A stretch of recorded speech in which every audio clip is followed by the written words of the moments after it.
Sagingan na po yun mga kaagos. Buti na lang magaling yung goalkeeper ng Ateneo. Nahadlangan niya na naman.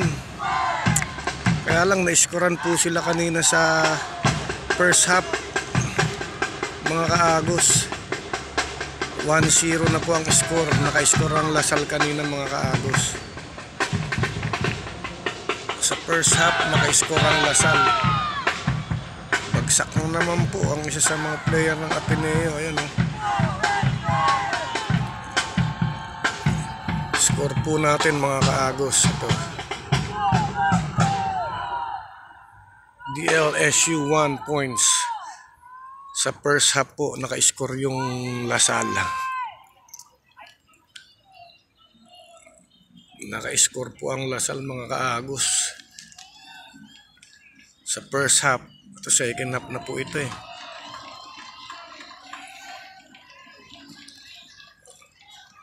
Mahina ang endurance ng Ateneo po ah.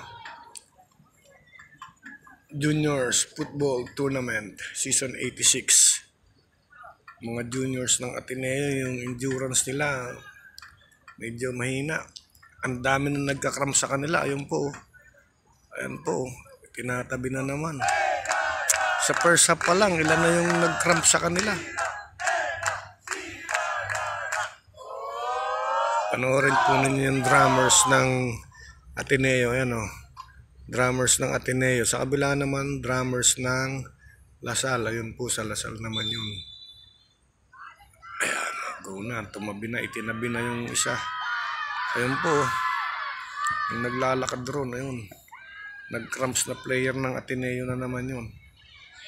O, Ateneo on the attack mga kaagos. Chance na nila to. Chance nyo ay wala na naman. Nakalusot na naman po. Sayang.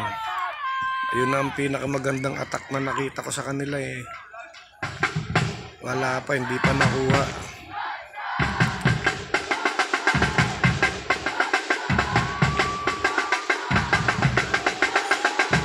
Boom. Attack na naman Lasal yan. Yung drummers ng Lasal, ayan o. Go Lasal daw. Ayan po mga kaagos. Ayan, nag-substitution na.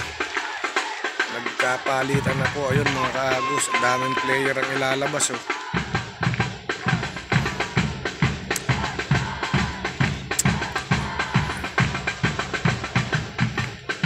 Ayan ang problema ng Ateneo. Dapat dagdagan yung training nila.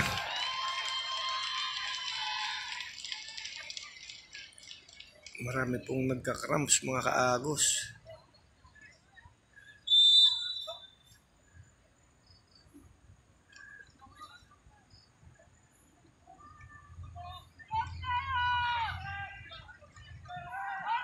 Boom.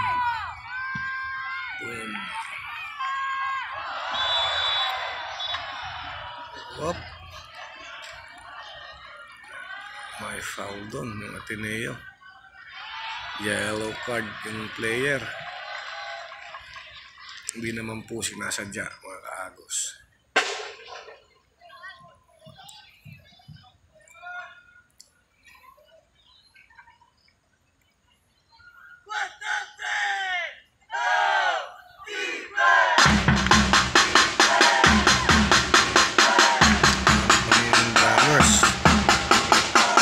Defense sila, defense ang Ateneo. Ayan, sisipa ang Lasal. Kailangan depensa sila.